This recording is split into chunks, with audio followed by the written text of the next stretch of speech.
नमस्कार दोस्तों, आज हम बात करेंगे H1B वीजा के बारे में, जिस पर हाल ही में अमेरिका में बड़े बदलाव हुए हैं। जानेंगे कि ये क्या होता है, पुराने और नए नियम क्या हैं, भारत के पेशेवरों, देश और अमेरिका पर इसका क्या असर होगा और भविष्य में भारत के लिए ये कितना लाभकारी होगा। तो बने रहिए हमारे साथ। H1B वीजा एक गैर अप्रवासी वीजा है जो अमेरिका में विशिष्ट तकनीकी, इंजीनियरिंग, विज्ञान और गणित जैसे क्षेत्र के उच्च कौशल वाले पेशेवरों को काम करने के लिए दिया जाता है। इसके लिए आवेदन करने वालों को आमतौर पर कम से कम स्नातक डिग्री होनी चाहिए। अमेरिकी कंपनियां इस वीजा के जरिए विदेश से स्पेशलिस्ट को अस्थायी काम पर रख सकती है। वीजा की अवधि 3 वर्षों की होती है, जिसे 6 साल तक बढ़ाया जा सकता है। प्रति साल लगभग 85,000 वीजा उपलब्ध होते हैं, जिनमें 65,000 सामान्य और 20,000 उच्च शिक्षा धारकों के लिए रिजर्व होते हैं। भारत से सबसे ज्यादा लोग इस वीजा के लाभार्थी होते हैं। पहले H1B वीजा की फीस सालाना 1 से 6 लाख रुपए के बीच होती थी, जिसके लिए आवेदन आमतौर पर लॉटरी सिस्टम पर आधारित होता था, क्योंकि मांगे कई गुना अधिक होती थी। कंपनियां वीजा के लिए आवेदन करती थी और बाद में यह तय होता था कि कौन कौन से आवेदन स्वीकृत होंगे। वर्किंग वीजा होने के कारण इसे ग्रीन कार्ड के लिए भी रास्ता भी माना जाता था। भारत से हर साल हजारों इंजीनियर्स, IT प्रोफेशनल्स इस वीजा के तहत अमेरिका जाते थे। सितंबर 2025 में अमेरिकी प्रशासन ने H1B वीजा नियमों में बड़ा बदलाव किया।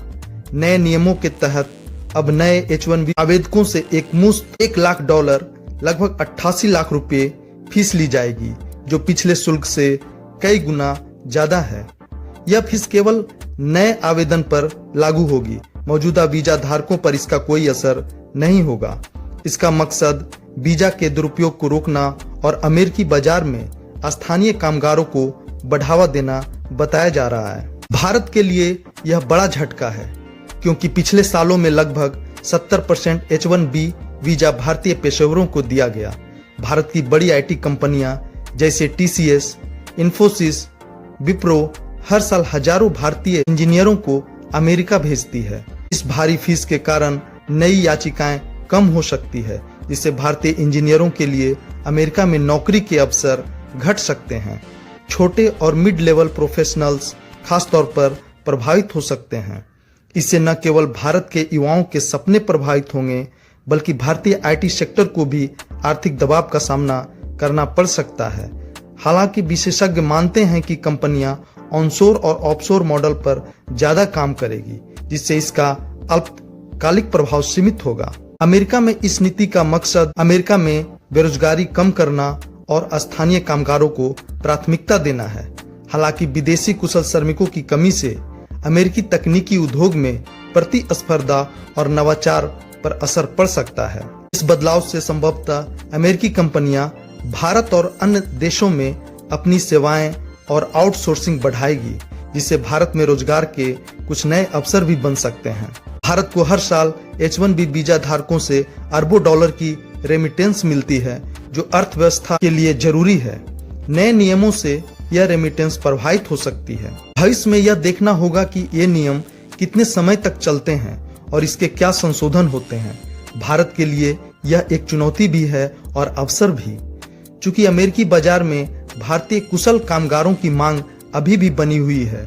इसलिए भारत को अपने IT क्षेत्र को और मजबूत करने और नई टेक्नोलॉजी में इनोवेशन पर फोकस करना होगा। नई नीतियों के बीच भारत में IT सेक्टर पर भरोसा बढ़ाना और युवा प्रतिभाओं को दिशा देना बेहद जरूरी होगा। तो दोस्तों, यह था H1B वीजा का पूरा विवरण, नए पुराने नियम और इसका असर भारत और अमेरिका पर। अगर आपको यह वीडियो पसंद आया तो लाइक, शेयर और सब्सक्राइब जरूर करें। अपने विचार कमेंट्स में बताइए। धन्यवाद।